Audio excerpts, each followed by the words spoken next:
歷史保育活化。香港回歸之後，前銀禧炮台同埋域多利道扣押中心遺址一直被空置，只係偶爾用作電影拍攝嘅場地。2013年，美國芝加哥大學獲得香港政府批准喺呢個3級歷史建築物興建分校，保育活化呢個遺跡。芝加哥大學邀請咗多位參與策劃同埋建築香港校園嘅人士接受訪問，分享喺呢個地方進行活化同埋保育所遇到嘅經歷。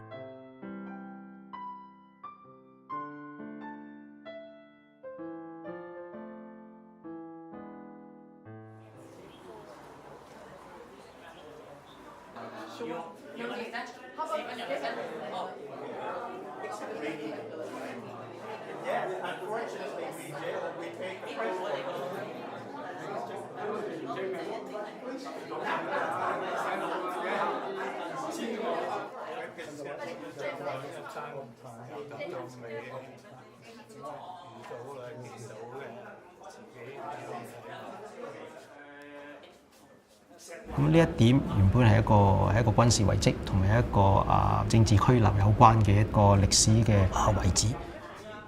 建築硬件個美學嚟講，佢哋唔係一個高質素嘅嘢，就話咁其實佢最重要咧、最豐富嘅一方面咧，就係佢背後個故事。如果個硬件喺度咧，即係話佢靚唔靚啊，其實咧變咗係唔係一個最重要嘅一個考慮，反而咧就利用佢作為一個舞台，帶翻咧以往係已經流失咗、已經遺忘咗嘅呢啲故事嚟展示翻出嚟啦。保育咧對香港最適合嘅步伐咧，就係要透過用途。用途咧，其實咧就係一個最好嘅一種文物保育嘅一個方式。芝加哥大學咧喺呢個已經係停頓咗，即係故事嘅發展已經停頓咗，一個遺址嗰度咧，就加上一個新嘅一個設施，成為一個大學嘅一個教育設施嘅。其實咧就令到呢個咁樣嘅已經係差唔多係逝去咗嘅遺跡咧，可以翻生，咁令到佢嗰個故事咧係仲可以連續嘅冇停咁樣向前去發展嘅。So when we find out that we got this site, which is a Grade 3 heritage site in Hong Kong, we feel very honored to be entrusted with the interpretation of this site, and it is really an honor and a privilege to be able to do that. So what we did is that we established a university committee, which is led by my colleague Ken Pomerantz in the history department. And he actually sort of put together a research plan that involved connections with scholars in Hong Kong as well as in the region. We also benefited a great deal for our advisory committee that we set up in Hong Kong that is made up of people from the heritage background with preservation in mind, as well as historians and people who have been really interested in the various stages of the history. I think a lot of people knows about the Jubilee portion of the history, but it's really not known what happened after the war at the beginning, that I didn't know that it was used as a refuge for the refugees after the war that was used on this particular site. We also saw, there are buildings of squatters in the nearby Mount Davis area. And throughout the research process, I've really actually learned a lot about the history and what have happened to those housing. And of course, the detention period of this site is also quite secretive. And we were blessed with the opportunity to actually get first-hand information through interviews with some of the surviving detainees, people who were involved in the police department, to really get different side of the story to allow the public to hear the voices from these different people. So for me, this is a very enriching project for me, coming from Hong Kong, born and bred in Hong Kong, to learn about this history. And it was actually very touching that people entrust us with this site and allow us to go and dig deep into finding something about, where people come from and what people have done on this site and what has happened to those people. So it allows us to sort of go back in time and use the various resources that we have to get as comprehensive a picture as we could get our hands on the records that are available.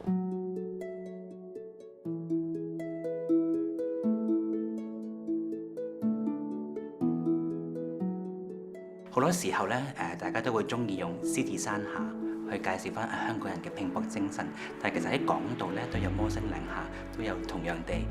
同香港嘅發展緊緊相扣、息息相關嘅一啲嘅歷史嘅篇章嘅。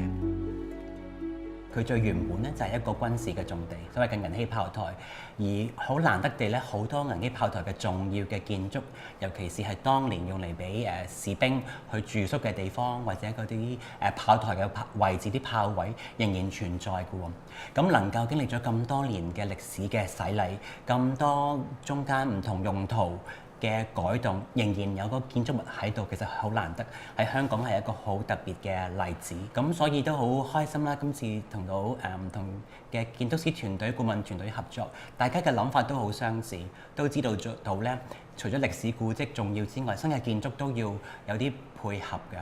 好多時候大家都會諗新嘅建築就唔應該可以觸碰啲舊嘅建築嘅，但係正今次咧就唔同，有少少反傳統地咧，新建築咧係同舊嘅咧係相融合，而新嘅咧亦都會由舊嘅一啲嘅結構物，譬如炮台嗰啲圓形嘅設計，去借到呢啲弧線去做佢嘅設計，咁所以我覺得新舊嘅融合係非常之重要。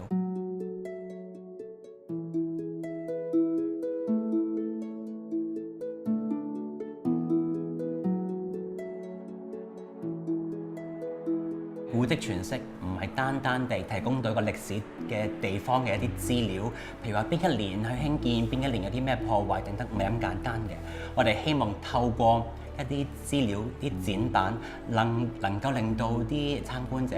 去除咗了解個地方嘅歷史本身之外咧，仲希望可以同佢哋參觀者本身自己嘅一啲嘅經歷拉上一啲關係，而令到佢哋有更加深刻嘅了解。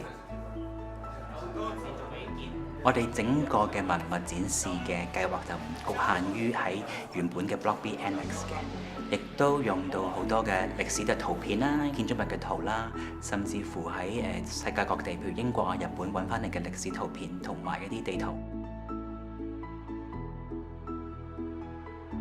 另外就係一啲 artifact 一啲實物，去代表到當時嘅用途。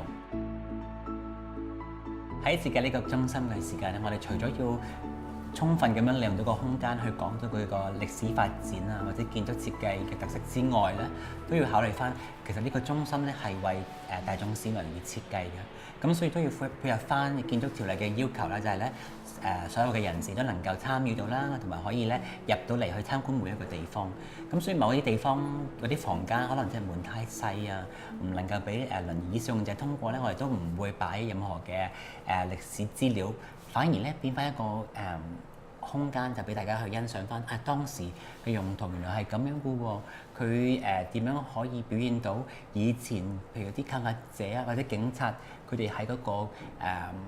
好細嘅房間做啲乜嘢事咧？或者當個扣押者有親友嚟探佢嘅時候，嗰個細嘅房間雖然就門太細，大家入唔到去咧，但係可以透過企喺個門口咧，都會見到裏邊當時幻想到當時嘅用途係點樣嘅。Our vision is really to have outreach to engage the public, and we would specifically be engaging school-aged children, and so going to the schools and setting up visits specifically catering to those students. We would have guided tours, we would be opening the site to the public, and so our plan would actually evolve according to the demands. I mean, this is one location of the greater Mount Davis area, and so,